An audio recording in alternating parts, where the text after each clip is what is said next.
What's up, P Nation? Today we are in Denver, Colorado, and it is beautiful outside. And today we are answering your questions. We've been on the road for about 10 months now. We've gotten the same questions kind of over and over again, so we've concised them down and to answer them in a quick format. So let's get started.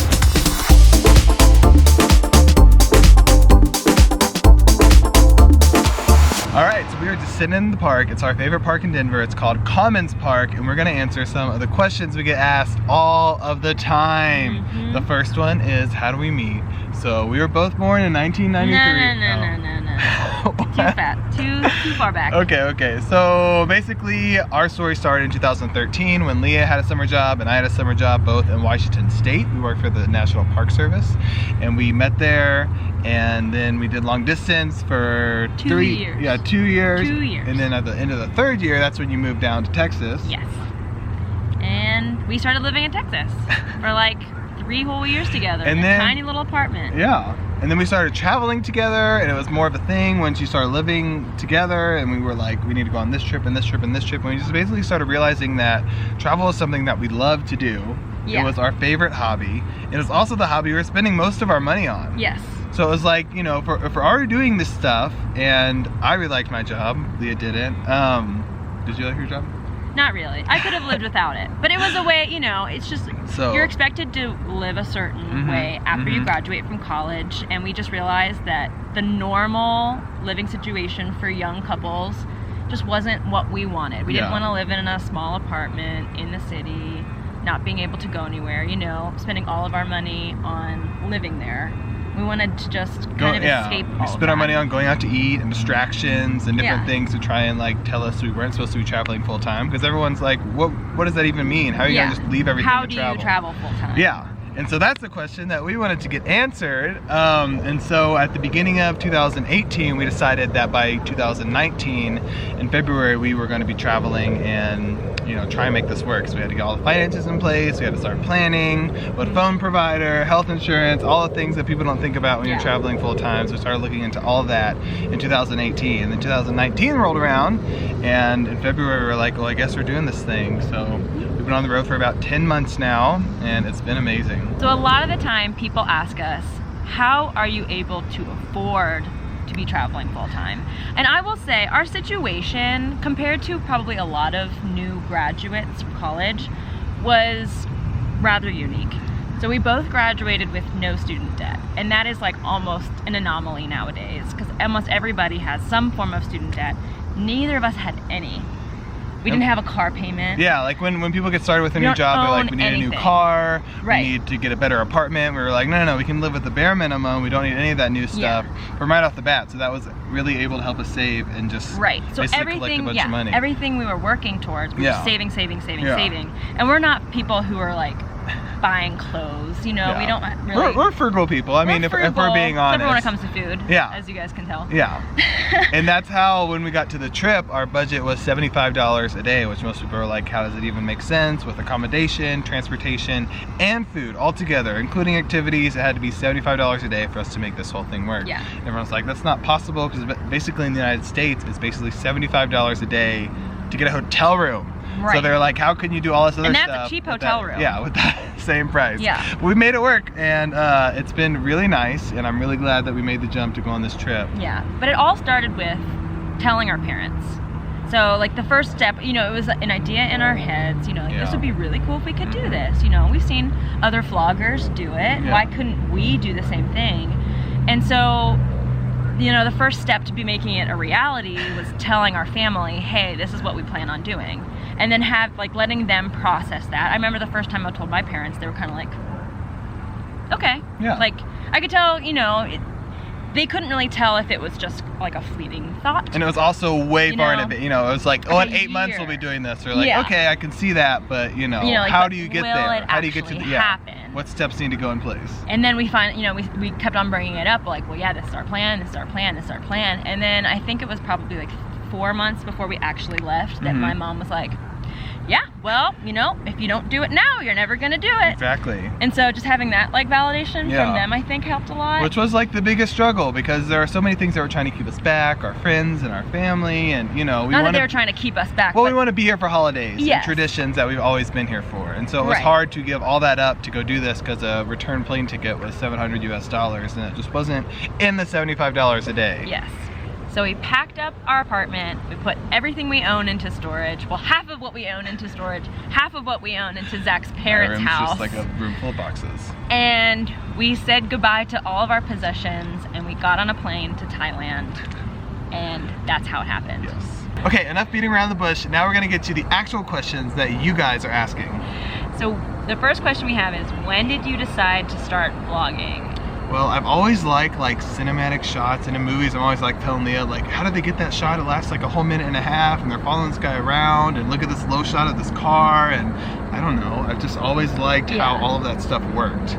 Zach's always been very passionate about cinema. Yeah, and like video, and like, I know YouTube's not cinema, none of our vlogs are like ever like, oh, that could be in a movie, like at all. I completely agree with you, but I've been really into that, so editing vlogs was like something that I was kind of interested in at the beginning. He was definitely the one who had the idea of, you know, first of all, us going on this trip, and then recording it, one, for our own kind of library that we can look back on, but also for our families, because our plan was to be gone for like 6 months, and there's no way we'd be able to come home and tell our families exactly what we did every single day, and that would have been a real shame, you know, and there's no way we could have been like on the phone with them every single day telling them exactly what we did every single day, because they probably would have been really tired of hearing from us. And like, pictures are only pictures, so if you see it in video, like, you can see the cars moving and the people walking, and you get more of an understanding of your surroundings and like where we are, you know. And going into it, there's this huge fear like we were going to stay in these really, really bad accommodations, and that the food we're going to eat was always going to be off the street, and like everything we did was going to be super sketchy. And so it kind of started as a way to like show our family like, hey, we're okay. Yeah, like everything's fine. You guys do not have to worry at all. And then it just turned into this like,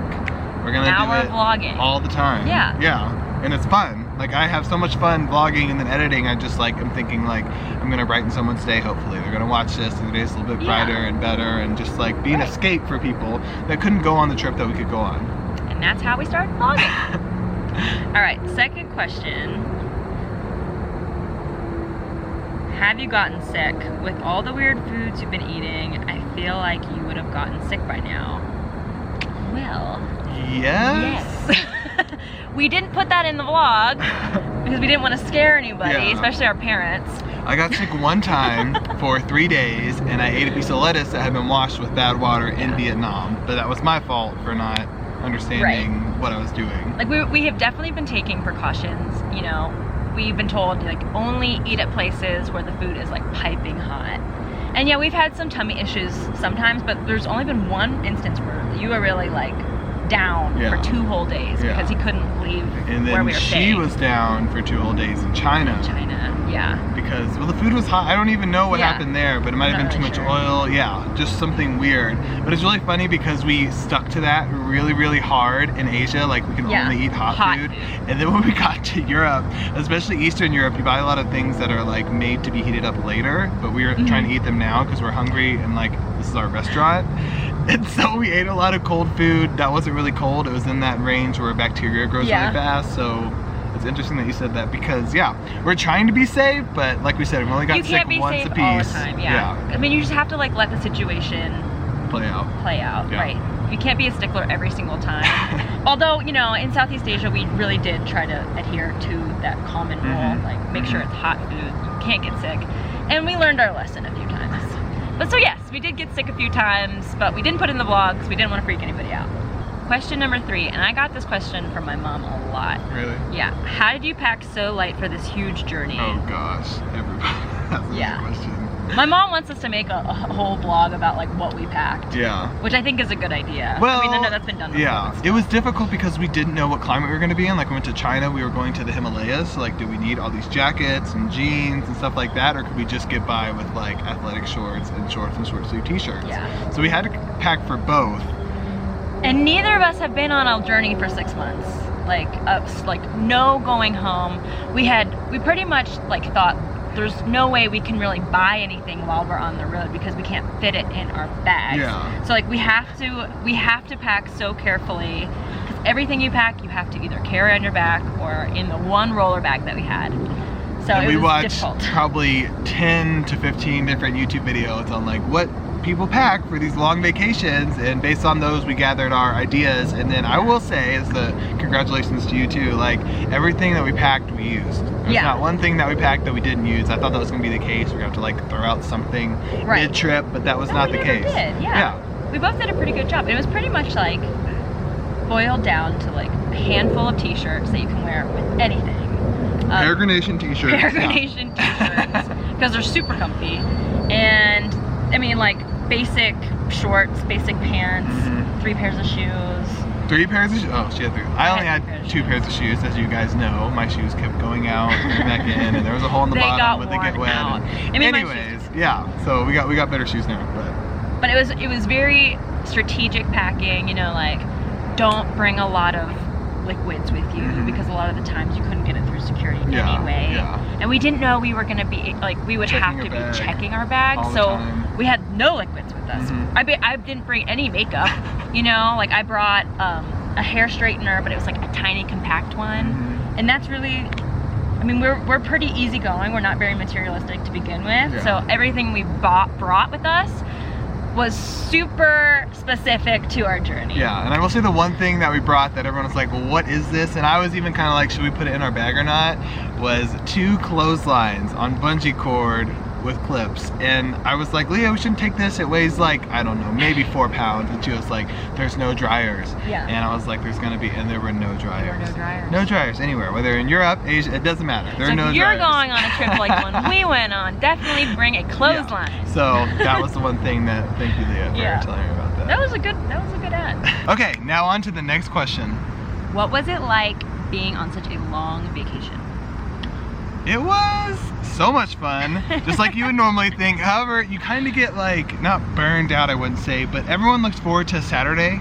Yeah. And on a continuous vacation by a month through without a Saturday, and you're going every day. Yeah. Like you get a little burnt out on being in so many new places. Yeah. Like when your bed keeps changing, it's kind of difficult. So after like a month and a half of travel, we started realizing we kind of need to have like 5 to 6 day stints every once in a while to stay in one place for a little bit, so we don't get too overwhelmed, because at the end of the day, like, you do need a Saturday. You do need a day to kind of do nothing, which for us, we're always doing something, so that's kind of difficult, especially if you like paid to be there. But a day to do less than you would normally do on your vacation, which on our vacation was a lot. Yeah. So like people vacation differently. And so we were always really like, if we're going somewhere really cool, we're gonna go. And so I guess in some respects, like, this wasn't much of a vacation if you're trying to relax. Yeah. But we just did so many things, and we tried to see so much that it turned, you know, we had to like change our lifestyle kind of, because it was just, it could be exhausting if we let it. Yeah, but our vacation style has always been, if you're going somewhere, you're going to do the 15 things you need to do, even if we only have 3 days, or even if it's only 1 day sometimes. So we're like, go. And so we had to like kind of take that back to be a more normal vacation style, which is like you're doing like 4 things a day, and that's okay. And you don't have to see everything, and like you need to make sure you're okay before you go and do all these crazy things over and over again. You don't enjoy them as much. And plus, when we had to adhere to the $75 a day, we couldn't afford to do everything we wanted to do. You know, like on a regular vacation, you'd be like, spend the money, we're only here once, you know, like we have to do it, we're here. Yeah. So just adjusting the typical vacation to what we were doing, which was traveling for 6 months straight. If you have one experience you could go back and change, what would you change and how would you do it differently? Do you have an answer to that? It's a hard one. I'll go first. I don't know, this is what sticks out to me. We went to Angkor Wat for sunrise, right? We heard you shouldn't do that, there's gonna be too many people. We did it, we went past the boundary that you were supposed to, and we watched it for a little bit, but I wish that we could go back, and instead of watching it with everyone else, go to a different temple, watch the sunrise from a different temple, and be by ourselves in seclusion and really be able to take in the moment that this is a magnificent place to be. I enjoyed watching the sunrise at Angkor Wat, but we just kind of did it with a lot of people. Yeah, that's my takeaway. So I think what I would have changed was the amount of time we spent in Halong Bay. Okay. Because we loved that experience so much, and I've never been on a cruise before until that point, and it was just so awesome, and I so regret that we only went on a 2-day, 1 night. Like, I wish we could have stayed there 3 nights and just experienced everything. So I just feel like I didn't experience enough of it. Yeah. And it takes a long time to get there. So first of all, you got to be in Hanoi, Vietnam, which is not an easy place to get to. Not really, yeah, unless you fly in, and then you have to drive 2 hours to get to the coast. So it's like, it's a journey to get there, and it was a shame not to spend more time there. If I could go back and do one thing differently, it'd be that. I can see that. But everything else that went wrong was necessary for us to be better travelers. So I would say those were the only 2 things. It was definitely not the most perfect, easygoing vacation ever, but what's happening? One that we had to go on. Sorry, it's blurry. What was your favorite country? Last question. Last question. Oh, that's hard. What I've continued to tell people when they ask me this question are Vietnam and then China. Vietnam was super uncharted waters, and I heard I couldn't go there, and then finally making it there was amazing. And Vietnam, paired with the water aspect, made it like so much cooler. We went to the small village and went on the whole floating market thing, and that was amazing. I know China has parts of China that are like that. We just haven't visited yet. Right. So we'll go back and see that part of China. But yeah, definitely Vietnam and then China for me is a close second. I think mine's probably a tie between Thailand and Vietnam. Oh. I mean, Vietnam was really awesome. Unexpectedly cool. It has that edge about it, and it's got so much history with the United States. Tragic history, but also, history that was interesting to learn about. Yeah. But Thailand has such good food. You know what I mean? I know what you mean. And good tourist infrastructure. You can get everywhere super easily. Everything's already in place, and I can see that. Thai food. That was also our first stop. So can that be one of our questions? What was your favorite place to eat? Thailand. Well, Chiang Mai in specific. Specifically. Yeah, specifically Chiang Mai, because they had cow soy. No, it was amazing. Well, this has been so much fun answering a few questions. I'm sure there are a lot more questions that we will answer. Yeah, and if you do have more questions, put them below, and we will definitely add those to the next Q&A that we're going on. But thank you so much for watching this video. Bye! Alright, so we have come into the park, into our favorite park in Denver. What is this called? That we worked for? No. Okay. What I'm about to say is...